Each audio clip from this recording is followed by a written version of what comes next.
Hi everybody, it's Bob Fraiser.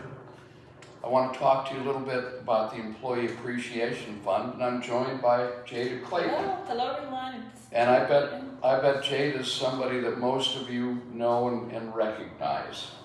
I hope so.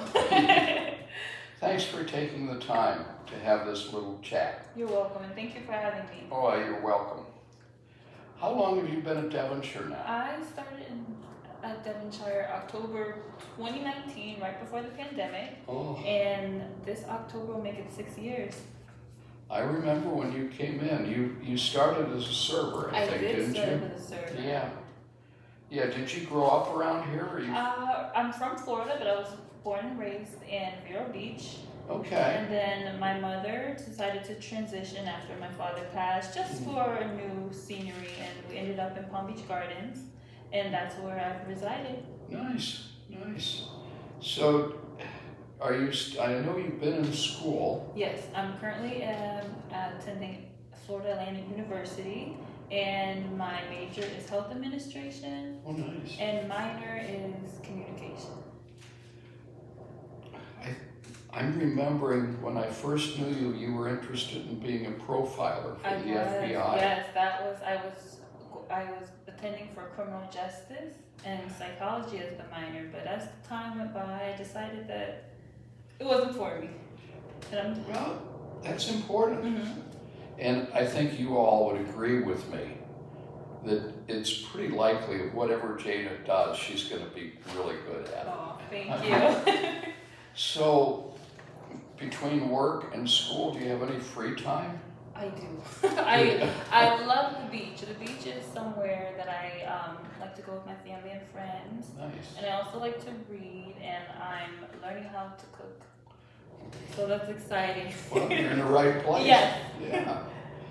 Yeah. It's, with the disruption, we're all experiencing disruption now, right? Yes. Kitchen being shut down, which had to be. How has that affected your job? It has been, it's been more, how do I say this?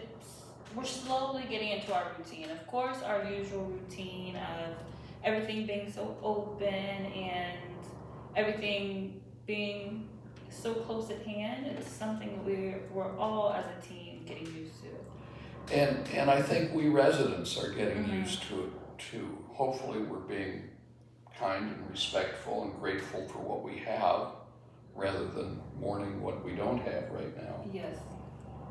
But believe me, it's going to be worth it in the end. I believe it really so will too. be. It's going to be a beautiful ending, absolutely.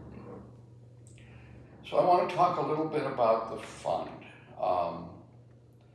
So this will be your 6th year. Jada had asked me before we started, well, how long have you worked on the committee? And I think it's probably I'm in my 8th year, and this is the 5th year of leading the fund after Jack had left us in an untimely manner. Still miss him. Do you know how it works basically? Or do you have questions? I know that there is, we have 2 semi-annually, and that we are given them around the summer and then the ending of the year, which I think is great because it's summertime and the holidays. Yeah, this is a tradition that goes back. The earliest document I have is from 2002. I don't know if it was started before that, but I can swear that it started no later than 2002. And we really like for everybody to be a part of it. Yes, we send out a letter, we give guidelines, but to me, the participation by everybody is at least as important as the amount of money. The amount of money always seems to be there. But people, and we have a lot of new people that aren't so familiar with the fund. This community is so generous in showing gratitude to you and to your colleagues who, you're not here every day, but people are here every day creating and maintaining this lifestyle that we all love so much. Yes, and I want to say that I'm truly grateful, and I can speak for my colleagues as well. I appreciate it. It's just, to me, it's the right thing to do. We can't offer, we can offer you a tip, but you'd get in trouble if you took it. Absolutely. And we wouldn't want that. So this is not a tip, it's just an expression of gratitude for what you do, what all your colleagues do to make this Devonshire place what it is. I've been here 11 years now, and absolutely no regret ever. You're like part of my family. That's how I see. Likewise.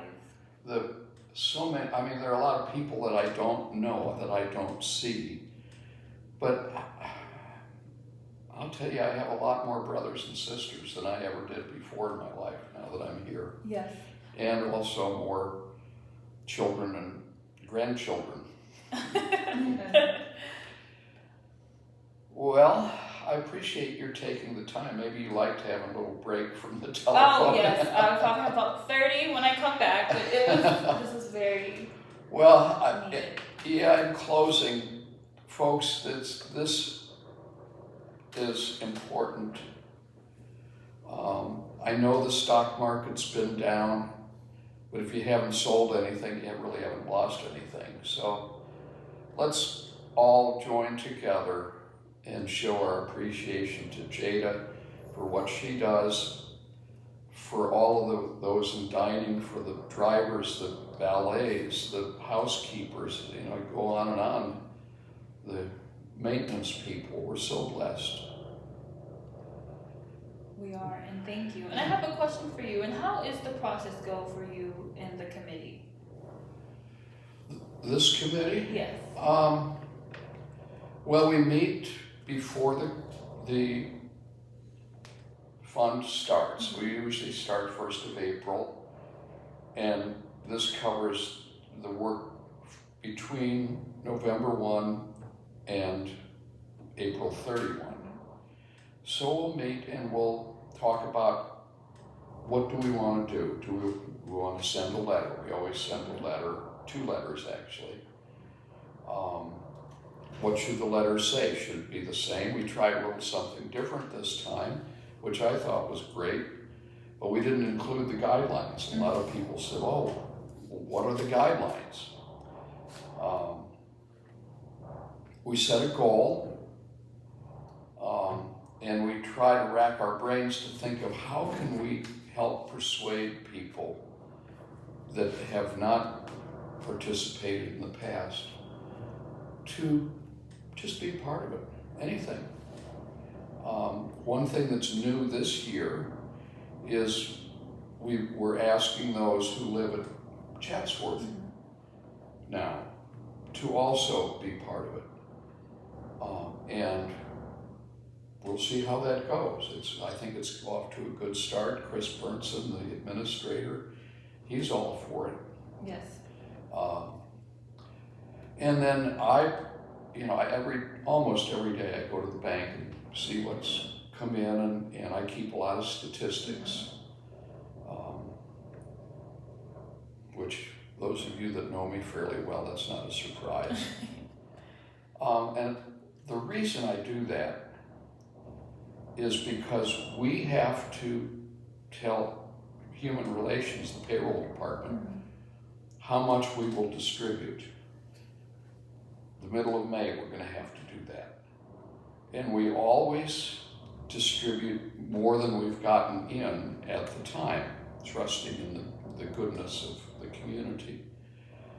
And they never let us down. But the earlier that the donations come in, the better it is, that we're more certain. I'm an optimist. I have my opposite numbers, some of them on the committee, that, we can't, you really think so? And I said, yeah. But I was hoping that all of the data would be like a crystal ball. It doesn't work that way. We're all to a degree procrastinators, Yes. I think, but folks, if you plan to give, and I hope you do, if you could do that before the middle of May, it would really help Jada and her colleagues. And we thank you. We are so grateful for your contributions and showing your gratitude towards us. We are so grateful. And this is the year of great gratitude, and it's also, in my world, the year of being patient. Yes. So thank you again, Jada. Likewise. And it was a pleasure. as Brad says, I'll see you in the halls. Yes. Or I'll see you behind your desk. Alrighty. Bye bye.